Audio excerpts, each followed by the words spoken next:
Of the show for today. The topic is the spirituality of Dr. Martin Luther King Jr. The guest is Dr. LBaldwin.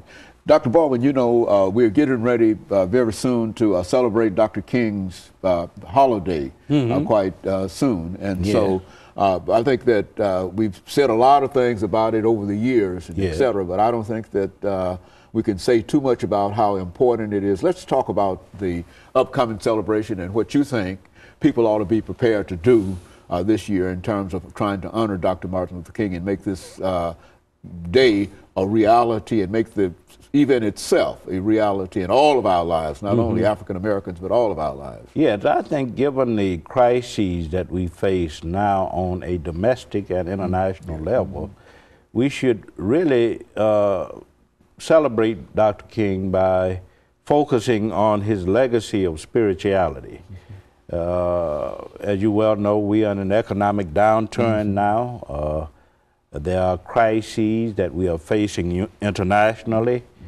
And we need to understand that Dr. King taught us a lot about how to deal with these kinds of domestic and international crises.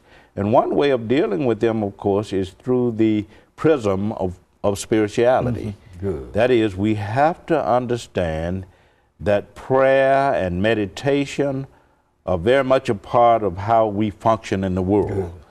And Dr. King was quite intentional in respecting spirituality across religious boundaries. That is, he respected Islam, he respected Buddhism, he respected Islam, he respected Hinduism, he respected all religions because he felt that they contributed something to our understanding of spirituality. So I think we got to get back to spiritual values as a way of dealing with the crises that confront us.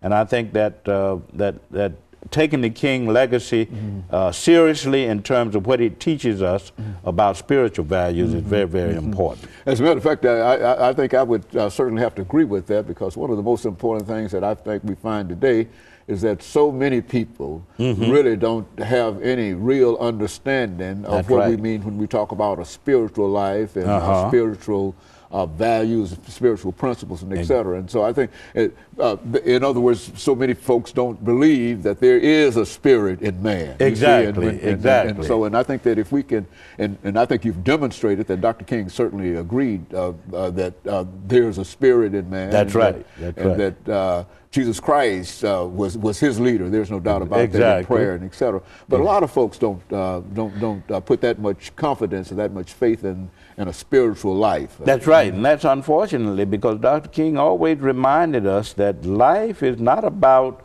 an obsession with the material things of life. We have to also turn to the spiritual. He often talked about relating to his divine companion, who is God.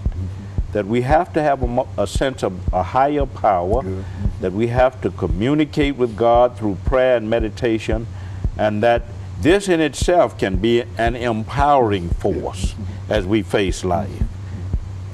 Very good, and it really is, and I think Dr. King more than anyone. As a matter of fact, you mentioned how involved spirituality was in everything that he did, and I often think about the great speech that he made in Washington, D.C. I Have a Dream speech, and that was all spiritual. Yeah, if you watch that, if you analyze that speech, it was all about spirituality.